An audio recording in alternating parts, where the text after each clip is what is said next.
अस्सलाम वालेकुम नाज़रीन, चलेंगे पाकिस्तान। इस वक्त वहाँ की सूरत हाल क्या चल रही है, हमारे ब्यूरो चीफ हैं इस वक्त। जी अस्सलाम वालेकुम सर। जी वालेकुम अस्सलाम। सर क्या हालात चल रही है पाकिस्तान के, थोड़े से सियासी हालात पहले बताइए क्या चल रहा है। सियासी तौर पे तो जो सुप्रीम कोर्ट का फैसला आया है जिसमें उन्होंने ये राय दी थी कि मुनहरफ जितने भी अधिकार हैं उनका वोट कास्ट नहीं होगा, यानी कि उसका वोट जी मुसव्वल नहीं किया जाएगा। जी तो सुप्रीम कोर्ट के फैसले के बाद हमजा शहबाज जो कि एक प्रेस कॉन्फ्रेंस कर रहे थे, उन्होंने अपनी प्रेस कॉन्फ्रेंस को मुअत्तल करके तो फौरी तौर पे अपनी लीगल टीम को तलब कर लिया, और जिसमें वफाकी वजीर कानून आजम नजीर तारड़ समेत दीगर जो वकला थे वो शामिल हुए, और उन्होंने आपस में मशावरत की कि पीटीआई के जो 25 फिरकार ने वोट डाला है अब उसके बारे में हमारा क्या लाहे अमल होगा। जबकि सुप्रीम कोर्ट ने वाज़ेह तौर पर यह फैसला किया था कि आर्टिकल 63A को तनहा पढ़ नहीं सकते, पार्टी से इनहराफ करना और पार्लियामानी जमहूरियत को अदम इस्तेकाम से दो चार करने के बराबर है। तो इसके बारे में जो सूबा पंजाब के साबिक गवर्नर थे उमर सरफराज चीमा, उन्होंने खुद पंजाब को ये कहा है कि मैं खुद पंजाब का आईनी गवर्नर हूँ और मौजूदा हुक्मरान, मुखालफीन और जो बाकी दूसरे लोग हैं अदारे जो है ये सब लोग हमें ब्लैकमेल कर रहे हैं, तो हम मुल्क को इनके रहमो करम पे नहीं छोड़ सकते। तो मेरा फोकस ये है कि जो वज़ीर पंजाब है उसको बहाल किया जाए ताकि जो बाकी के मामला है वो आईनी तरीके से हल किए जाए। और उस्मान बतार के बारे में ये बताया कि वज़ीर आला पंजाब उस्मान बतार का जो इस्तीफा था वो तनाज़ात का शिकार हुआ है। आइन के मुताबिक इस्तीफा आर्टिकल 130 की सब क्लॉज 8 के मुताबिक गवर्नर को लिखा जाता है और अपने हाथ से लिखा जाता है। तो इसके बाद जो ये सारी सिचुएशन सामने आई है सियासी तौर पे वो बड़ी अजीब सी हो गई है। और कल जो है वो फवाद चौधरी जो कि साबका पीटीआई के वज़ीर इत्तलात भी हैं और उनके रहनुमा भी हैं, और ये प्रेस कॉन्फ्रेंस में कहा कि शहबाज और हमजा की जो हुकूमत है वो अब खत्म हो चुकी है, सदर ममलिकत असम्बलियां तोड़ दें और अदालती फैसले के बाद बड़े मुतालबा जो है हमारे सामने आएंगे। तो सुप्रीम कोर्ट के इस तारीखी फैसले के बाद शहबाज शरीफ और हमजा शहबाज की हुकूमत अब खत्म हो चुकी है और फौरी तौर पर हमको इंतखाबात की तरफ जाना चाहिए। तो फवाद चौधरी ने कहा कि सुप्रीम कोर्ट की जो राय है इस पर उसने ये कहा है कि हमारी राय में मुनहरफ अरकान जो है उनका वोट तस्वुर नहीं होगा। तो उन्होंने कहा कि अल्लाह ताला का ये बहुत ज्यादा शुक्र है कि अदालत ने इस बात का इंदिया दे दिया है कि उसकी जो राय है वो भी कानून तस्वर किया जाता है। तो हमारी शहबाज शरीफ और हमजा शहबाज शरीफ चोरों के टोलों से जान छूट गई है। अच्छा सर ये बताइए, ये आपने तो बता दिया, आप क्या देख रहे हैं कि ये आराम से ये छोड़ देंगे जान? नहीं सर, ये राम से तो नहीं छोड़ेंगे, ये तो अब अपने मुकाबला के तौर पे सामने आ गए हैं, तो इसमें इस तरह का कोई बात नहीं है। ये तो अब एक मुकाबला कर रहे हैं कि हमारी लीगल टीम जाके अदालत में पेश होगी और हम अपना मौका बयान करेंगे और अपना काम करेंगे। जबकि अदालत ने ये एक राय देकर इस पिटीशन को जो सदर पाकिस्तान की तरफ से अदालत में जारी की गई थी उसको निपटा दिया गया है। तो अब एक छोटा सा पॉइंट होप उम्मीद नजर आई है पीटीआई को भी कि हम जो है यहाँ पर इनकी राय में हम इस अरकान जो है अब अपनी अक्सरियत खो चुके हैं, अब सिर्फ एक अरकान का फर्क है। सदर पाकिस्तान जब चाहे तो वो इस अपनी अपोजिशन के अंदर ये बता सकते हैं कि जो वज़ीर आज़म पाकिस्तान है उनके पास अक्सरियत नहीं है, वो अपनी अक्सरियत को शो करे। अब एक अरकान का फर्क रह गया है क्योंकि अदालत ने ये वाज़ेह तौर पर कह दिया है कि जो मुनहरफ हो चुका है वो अब उसके वोट को तस्वर नहीं किया जाएगा। तो ये इतनी आसानी से मुस्लिम लीग नून और ये पीडीएम जो है ये अपनी सीट नहीं छोड़ेगी। जबकि कल वाज़ेह तौर पे जो वज़ीर आज़म पाकिस्तान है उन्होंने ये सारे मामले के बाद फौरी तौर पर मुआशी सूरत हाल पर कौम को एक खिताब की कोशिश की है कि मैं अपना टीवी पे आकर कौम से खिताब करूं और अपनी मुआशी सूरत हाल को बताऊं। इसलिए उसने बताया, हमें जराये ने बताया कि आइंदा 24 घंटे इसलिए अहम हो सकते हैं कि वज़ीर आज़म पाकिस्तान कौम से खिताब करेंगे। और इस सिलसिले में उन्होंने अपनी पार्टी रहनुमाओं से मुशावरत भी की है और उसके अंदर उन्होंने इस बात का इंदिया दिया है कि जो इलेक्शन है वो अपने मुकर्ररा मुद्दत पर ही होंगे। और हम इसी बात की तरफ तवज्जो दे रहे हैं कि जो हमारी सूरत हाल है उसे हम कौम को आगाह करें। इस बारे में उन्होंने सरकारी टीवी को भी आगाह कर दिया है कि आप लोग तैयार रहे, हम अपनी मुआशी सूरत हाल मुस्तकबिल के लाहे अमल के लिए जो हमने आपस में मुशावरत की है उससे कौम को आगाह करेंगे। अच्छा सर ये बताइए कि सदर पाकिस्तान के पास ये इख्तियारात है कि ये वो कह सके जनाब कि ये असम्बलियाँ जो है इनमें कोई ताकत नहीं है, इन्हें ख़त्म कर दिया जाए और नए इलेक्शन हो? देखिए, सदर पाकिस्तान के पास इख्तियारात ये है कि वो असम्बलियों को तोड़ने का इख्तियार रखते हैं, लेकिन ये जो है उसका ज्यादातर ये जो कानून था वो वज़ीर आज़म, पहले आपने सुना होगा कि आज से पहले सदर गुलाम इसाक खान ने और जो एक और पीपल्स पार्टी के सदस्य थे उन्होंने बेनजीर की हुकूमत असम्बलियां तोड़ के तहरीर कर दी थी। तो उसके बाद इन्होंने उसके अंदर तब्दीली पैदा कर दी थी कि अब वज़ीर आज़म की मशावरत के बगैर वो आप इस तरह का काम नहीं कर सकते। अगर क्योंकि ये काम हो सकता तो सदर पाकिस्तान आरिफ अलवी साहब पहले ही जैसे ही इनकी हुकूमत बनी थी तो उसके बाद वो फौरी तौर पर अपना वो 91F2B के इस्तेमाल करके तो उसको खत्म कर सकते थे, लेकिन अभी तक वो अब खत्म नहीं कर सकते। हाँ, ये बात जरूर कर सकते हैं कि वो एक दरखास्त दे सकते हैं कौमी असम्बली के अंदर कि मेरे रिकॉर्ड के मुताबिक जो वज़ीर आज़म पाकिस्तान है वो अदम एतमाद की अब कंडीशन में नहीं है, अब उनको दोबारा एतमाद का वोट लेना पड़ेगा। तो सदर साहब दोबारा इस बात की तरफ इंदिया दे सकते हैं कि आप जी जी वोट लें और ताकि अपनी अक्सरियत को शो कराएं। अच्छा सर, ये बताइए कि ये जो ड्रामा इस वक्त पाकिस्तान में चल रहा है, ये भी बताया जा रहा है कि अब फौज ने भी हाथ खींच लिया है, सोशल मीडिया पे काफी जोर था और पब्लिक भी कोई खुश नहीं हुई, तो हो सकता है इस वजह से ये फैसले जो है ये तब्दील होने शुरू हो गए। देखिए जी, बिल्कुल हो सकता है, लेकिन क्योंकि जो आर्मी का मौकफ था उन्होंने पहले भी 2-3 बार प्रेस कॉन्फ्रेंस की है। ISPR के तर्जुमान जनरल बाबर इफ्तिखार ने भी मुख्तलिफ जगहों पर ये बताया है कि आप फौज को निशाना बना रहे हैं। अच्छा, ये तो चले, ये तो ठीक है सर। ये बताइए, ये फौज ने बात की, लेकिन फौज ने कहा था कि स्टॉक मार्केट बेहतर हुई है नई गवर्नमेंट आने से, तो अब क्यों नहीं फौज के आके वहां पे प्रेस कॉन्फ्रेंस करते कि जनाब डॉलर का बेड़ा गर्क हो गया, मुल्क का बेड़ा गर्क हो गया? उस दिन तो उन्होंने जिक्र किया था इस बात का। देखिए जी, फौज एक अदारा है, वो फौज को हम डिक्टेट तो नहीं कर सकते कि आप इस बात के ऊपर आके प्रेस कॉन्फ्रेंस करें। फौज खुद एक अदारा है, एक स्टेक होल्डर्स है, वो खुद इस बात को समझते हैं। अब आप इस बात से अंदाजा लगा दें कि अगर उन्होंने ये बात कही है, इसका मतलब है कि वो ये बात समझ रही है कि पाकिस्तान की गवर्नमेंट पहले की जी उन्होंने ये बात की है ना, तो इसका मतलब ये है कि अब आज देख रहे हैं डॉलर की कीमत जो पाकिस्तान में 197 तक चली गई है और आज ये जो इंडेक्स है उसके अंदर 12 से 13% का सिर्फ इजाफा हुआ है। तो स्टॉक मार्केट तो अभी चल रही है क्योंकि मुल्क के अंदर बदअमनी की कंडीशन जारी है। कुछ लोग कह रहे हैं कि ये आईनी हुकूमत है, कुछ लोग कह रही है कि ये गैर आईनी हुकूमत है। तो इस कंडीशन के अंदर मुल्क के अंदर कारोबार चल ही नहीं सकता। इंटरनेशनल तौर पर कोई आपको ज्यादा अहमियत मिल नहीं सकती जब तक कि आपके मुल्क के अंदर एक वादे और पक्की हुकूमत ना हो। जैसे गवर्नमेंट ये कहती है कि हम जो है वो पक्की और आईनी हुकूमत है, जब दूसरे लोग कहते हैं कि हम अपोजिशन में हैं, अपने असम्बलियां छोड़ चुके हैं, हम डी सीट हो चुके हैं, अब इंतखाबात कराए जाए। तो मुल्क के अंदर ये जो बदअमनी और इंतशार की कैफियत पैदा हो चुकी है, इसका ज्यादातर असर बराह रास्त कारोबार पे पड़ता है, फैक्ट्रियों पे पड़ता है। उसकी वजह से ये स्टॉक से जो बाकी सारे मामला जो है वो सही तरीके से नहीं चल रहे। अच्छा सर, एक चीज और बताइएगा कि जो लोटे थे उन्होंने पैसे तो ले लिए, उनका मुस्तकबिल आप कैसे क्या देख रहे हैं आप इस वक्त? देखिए, जो हमारे रिकॉर्ड के मुताबिक तो फी अफराद ने 25-25 करोड़ रुपया लिया है। तो अब उनका मुस्तकबिल तो कोई नहीं है। सबको पता लग गया कि ये वो लोग हैं जिन्होंने PTI की सीट पर इलेक्शन जीता था और ये बाद में अपनी तहफ़्फ़ुज़ात को, अपनी खिदमात जो है, अपनी जो जिम्मेदारियां है, ये दूसरी पार्टी की तरफ चले गए थे। तो आपको मुश्किल है कि उनको कोई सीट मिले।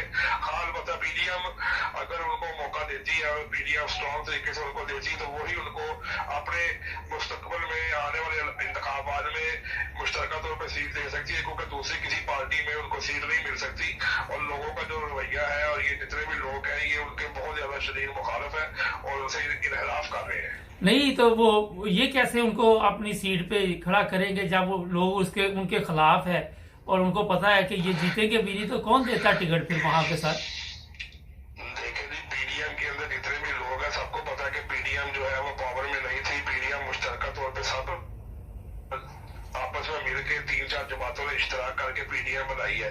तो जब आप PDM का प्लेटफॉर्म यूज करेंगे तो उसके अंदर तो कुछ थोड़ी बहुत फायदा आपको मिल सकता है अगर आप इंडिविजुअल जी की तरफ से हो या नून लीग की तरफ से हो या आजाद उम्मीदवार हो, तो फिर आपको कुछ नहीं मिल सकता। फिर आपको सवाए इस चीज के कि आप लोगों की बदनामी का और उनके गुस्से का शिकार हो जाए, उसके अलावा आपके पास कोई रास्ता नहीं है कि आप इंडिविजुअल तौर पर इलेक्शन नहीं जीत सकते, क्योंकि आपने अपनी सारी साख और अपनी इज्जत जो है वो खो चुके हैं। अच्छा, ये भी हो सकता है कि दोबारा वो इमरान खान के साथ राब्ता कायम करे कि माफ कर दें, हमें जाने दें, इस तरह के हालात हो सकते हैं।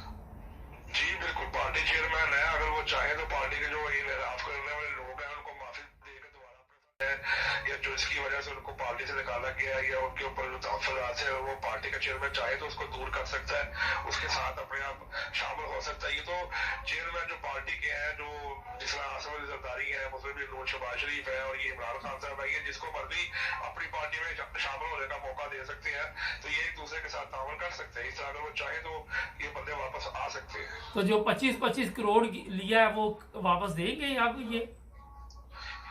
नहीं, पाकिस्तान में तो ऐसी कोई भी शर्त नहीं है कि जहाँ जिसने पैसा लिया और वो वापस कर दे।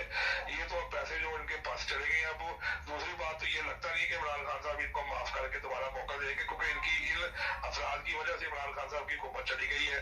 क्योंकि अगर ये लोग अपने ईमान को और अपने यकीन को साथ लेके चलते और ना बिकते, ना अपने जमीन का सौदा करते, तो आज इमरान खान साहब की हुकूमत कायम रहती और मुस्लिम लीग की हुकूमत ना बनती। लेकिन 20 से 25 सरकार की वजह से ये हुकूमत टूटी है और ये जो है दोबारा बरसर इख्तियार में आए हैं। अच्छा सर, ये बताइए कि जरदारी साहब ने बड़ा कहते अच्छा पत्ता खेला है, उसने ये नून लीग को और दूसरों को खुडे नहन लगा दिया है, ये सही बात है? जी बिल्कुल, देख रहे हैं आपके सामने सूबाई असम्बली जो कौमी असम्बली है, उसके स्पीकर भी जो पीपल्स पार्टी के हैं, वजीर खारजा पीपल्स पार्टी के, सिंध के अंदर उनकी अपनी हुकूमत है, उनके ज्यादातर जो बड़े होते हैं वो सब उनके पास है। तो उन्होंने बड़े अच्छी गेम खेली कि नून लीग के साथ मिलके जो मेन अहम होते हैं वो सारे पीपल्स पार्टी के पास है। वो कोई भी फैसला करते हैं बड़े होते के ऊपर या किसी भी जगह के ऊपर वो अपने पते शो कराना चाहते हैं, तो मुस्लिम लोगों के पास रास्ता ही कोई नहीं है कि वो कर सके। क्योंकि जो मेन होते हैं, जो बड़े बड़े काम करने, इसलिए तो कहते हैं कि वो जो सियासत का स्किल है, उसको पता है इस चीज का कि मैंने किस बंदे को किस जगह शो कराना, किस बंदे को किस जगह रखना है। तो ये उसमें बहुत अच्छी चाल चली है कि सारे मेन बड़े होते हैं जो स्पीकर कौमी असम्बली के हैं। इसी तरह वो बाकी जो सिंध के अंदर गवर्नमेंट उनकी अपनी है, वजीर खारजा उनका अपना है, इस तरह वजीर पेट्रोलियम है, दूसरे जो ममलिकत के अंदर दूसरे होते हैं वो सारे उनके पास है। अच्छा सर, हाँ जी, अच्छा ये बताइए, कल एक अहमदी को कत्ल किया गया, उसके बारे में क्या तफसीलात है? जी, ये एल प्लाट उकाड़ा थाना चोचक रेनाला खुर्द का इलाका है, यानी कि एसडीपीओ रेनाला खुर्द और उसके अंडर आता है थाना चोचक। एल प्लाट का इलाका है उकाड़ा में। वहां पर अब्दुल सलाम वल्द मुनव्वर अहमद को छुरियों के वार करके, तो लड़का था उसका नाम था हमजा, तो उसके बाद उसके हमजा बता रहा हूँ, उसका लड़के का नाम है हुसैन वल्द बशीर अहमद, जो कि लोकल मदरसे का तालिब है। उसने मजहबी मुनाफरत की वजह से इस अब्दुल सलाम नौजवान जो है उसको छुरियों के वार करके शहीद कर दिया। तो उसके बाद ये है कि वो लड़का वहां से मौके से चला गया। तो पुलिस जो थी हमारी, जो मेरी कल बात हुई है, जो मौके पे SHO थे अख्तर साहब, अपना इंस्पेक्टर अख्तर थे जो थाना चोचक के SHO है, पहले तो हमारे फोन सुना जी हम कार्रवाई कर रहे हैं। उसके बाद जब दोबारा उनसे रब्ता किया गया तमाम सब तफसीलात के लिए, तो उन्होंने फिर अपना फोन बंद कर दिया। तो दोबारा हमने रब्ता करने की कोशिश की SDPO रेनाला खुर्द जाफर इकबाल साहब से। दोबारा हमने उसके PSO को बताया कि जो भी तफसीलात है इसके मुताबिक आपको चाहिए कि आप फौरी तौर के ऊपर जो मुलजम है हुसैन वल्द बशीर अहमद, उसको आप गिरफ्तार करें, उसके खिलाफ FIR लॉन्च करें, और जो ये जो लड़का शहीद हुआ है अपना अब्दुल सलाम, इसकी पोस्टमार्टम रिपोर्ट मुकम्मल करके तो इसको कानूनी कार्रवाई के लिए भिजवाएं। तो कहते हैं ठीक है जी, हम इसी तरह इंशाल्लाह प्रोसीड करेंगे। तो यहाँ पर मदरसे के अंदर जो लड़कों को तालीम दी जाती है मजहबी मुनाफरत के मुताबिक, ये कादियानी है, ये अहमदी है, ये वाजिबुल कत्ल है, इनको मार दिया जाए, ये उसी का शाखसन है कि उस लड़के ने छुरियों के वार करके अब्दुल सलाम को शहीद कर दिया। अच्छा सर, ये बताइए कि अब FIR दर्ज हुई है या नहीं हुई? FIR की अभी सुबह तक तो इतलात नहीं मिल सकी थी कल, क्योंकि हमने रात को रब्ता किया था, तो तब तक तो SHO ने हमें नहीं इस बात का जवाब दिया। तो अभी भी हम सुबह उनसे रब्ता करने की कोशिश कर रहे हैं। तो अभी तक हम कन्फर्म आपको नहीं बता सकते कि FIR हुई है या नहीं हुई। तो इंशाल्लाह दोबारा रब्ता करके तो फिर कन्फर्म करते हैं, तो पता लग जाएगा। तो फिर आपको इंशाल्लाह कहा कर देंगे, क्योंकि हमारे रिकॉर्ड के मुताबिक अभी तक FIR नहीं हो सकी थी। नहीं तो ये मजहबी नफरत है कि कोई जाती दुश्मनी थी? सुलैमान वल्द बशीर अहमद लोकल मदरसे का तालिब इल्म है, और लोकल मदरसे में कुछ लोग अफराद के मुताबिक ये तरीके लबैक या रसूलुल्लाह से इसका तल्लक था। और ये जो मजहबी मुनाफरत है कि जमात अहमदिया के लोग वाजिबुल कत्ल है, ये कादियानी है, इनसे खाना नहीं है, इनके साथ बैठना नहीं है, ये उसी नफरत के पहलू के सारे अंदर मवाद की वजह से इस लड़के अब्दुल को शहीद किया गया। इसकी कोई दुश्मनी साथी अभी तक हमें नहीं साथ मालूम हो सकी। सिर्फ ये है कि मजहबी मुनाफरत की वजह से, जमात की मुखालफत की वजह से इस लड़के अब्दुल को शहीद किया गया। और ये लड़का था, एक इसकी बेवा और 3 बच्चे हैं टोटल, जिसमें 2 बच्चे हैं और एक बेटी। आप इस बात का अंदाजा लगाए कि एक 6 साल का बेटा है, एक 4 साल का बेटा है और छोटी बेटी 1.5 साल की है। खुद बहुत नॉर्मल छोटा सा लड़का था जिसको उन्होंने जमात की मुखालफत की वजह से शहीद कर दिया। अच्छा सर, ये बताइए कि जिस इलाके में ये कत्ल हुआ उधर पहले भी कोई इस तरह के वाकयात होते रहते? मुखालफत का तो पता लगा था कि मुखालफत पहले भी की जा रही थी वहाँ पे, लेकिन ये जो वाकया है ये रिपोर्ट हुआ है तो, लेकिन इससे पहले कुछ वाकया तो कुछ अर्सा पहले, काफी दिन पहले हुए थे। लेकिन अभी ये जो लास्ट रिसेंटली वाकया है ये तो मुखालफत की वजह से हुआ है। इससे पहले भी वहाँ पे पता लगा था कि जमात मुखालफ कॉन्फ्रेंसेज हो रही है और मुखालफत की जा रही है। तो ये जब ज़ाहिर है मदरसे के अंदर या मुल्ला इल्म जो है वो तकरीरों के अंदर, जुम्मे के इज्तिमात के अंदर लोगों को भड़काते हैं, उनको जमात के खिलाफ उनको उकसाने की कोशिश करते हैं, तो फिर कोई ना कोई ऐसा दिमाग खराब करने वाला आदमी या कोई सरफिरा आदमी जो होता है, जिसको ये शायद समझ लगती है कि मैं अच्छी जन्नत में चला जाऊंगा, तो वो फौरी तौर पर उठता है और कोई ना कोई इकदाम कर देता है। तो ये भी उसी चीज का एक शाखसा है जो कि बड़ा बहुत बुरा एक वाकया हुआ है। एक मासूम नौजवान को, जिसकी छोटे छोटे बच्चे हैं, मासूम बच्चे हैं, 1.5 साल की बच्ची है, तो क्या उसकी जिंदगी थी, उसने क्या कसूर किया था, क्या गलती की थी उसने? उसकी यही गलती थी कि उसका तल्लुक जमात अहमदिया के साथ था। तो इसका मतलब है कि आप अहमदिया तो आपको कत्ल कर दिया है। तो एक बहुत बुरा वाकया पेश आया। तो जिसकी जितनी ज्यादा मरम्मत की जाए उतनी कम है। तो पुलिस को ये चाहिए कि वो अपना ईमानदारी के साथ अपना किरदार अदा करे, लेकिन पुलिस जो है वो भी स्टेट जो है इस वक्त जमात अहमदिया के साथ किसी भी किस्म का तावन नहीं कर रही। अच्छा सर, ये बताइए कि इलेक्शन कमीशन ने जो फैसला देना था वो भी आज नहीं आ रहा ना? जी, वो आज नहीं है। वो कह रहे थे कि हमें थोड़ा सा कमेटी के अंदर थोड़ा सा डिले किया है, तो वो हो सकता है कि उसको 1-2 दिन में वो भी फैसला सुना दे, तो उसके बाद फिर सारी सिचुएशन वादे तौर पे सामने आ जाएगी। अच्छा, एक चीज बताइए, आपने भी ये सुना है कि कोई वीडियो भी इलेक्शन कमीशन के लोगों की जो है वो मरियम नवाज के पास है, सोशल मीडिया पे इस तरह के प्रोग्राम चल रहे हैं, कोई आपके पास भी मालूमात है?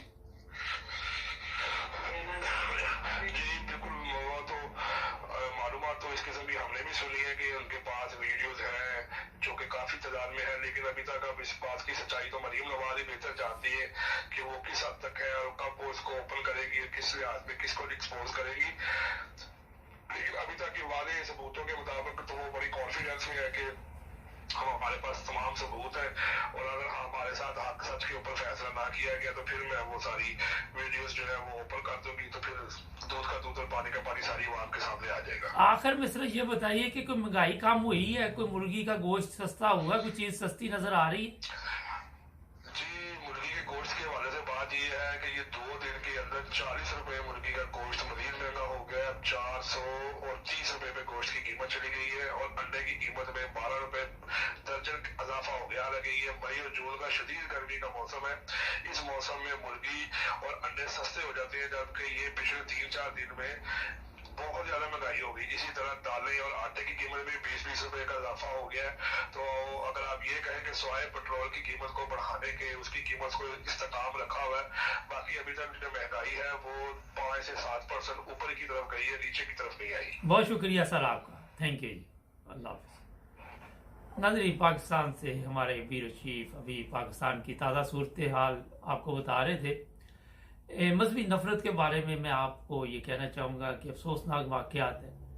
मैं हमेशा एक चीज़ की तरफ तवज्जो दिलाता हूँ कि जब तक पाकिस्तान जो है वो एक कायद आज़म वाला पाकिस्तान नहीं बनेगा, और इसे बनाना पड़ेगा, वरना आप भटकते फिरेंगे जिस तरह आज पता ही नहीं कौन पाकिस्तान का वाली वारिस है, पता नहीं आइन कहाँ पे है, पता नहीं गवर्नमेंट कहाँ पे है। और ये देखिए जो अभी आपने सुना कि एक अहमदी को इस वजह से शहीद किया गया मजहबी नफरत की वजह से, तो ये अफसोसनाक वाक़यात है। पाकिस्तान में अक़लियत नाम का लफ्ज़ नहीं होना चाहिए, सबके हकूक़ बराबर होने चाहिए। एक इंसान का कत्ल पूरी इंसानियत का कत्ल है।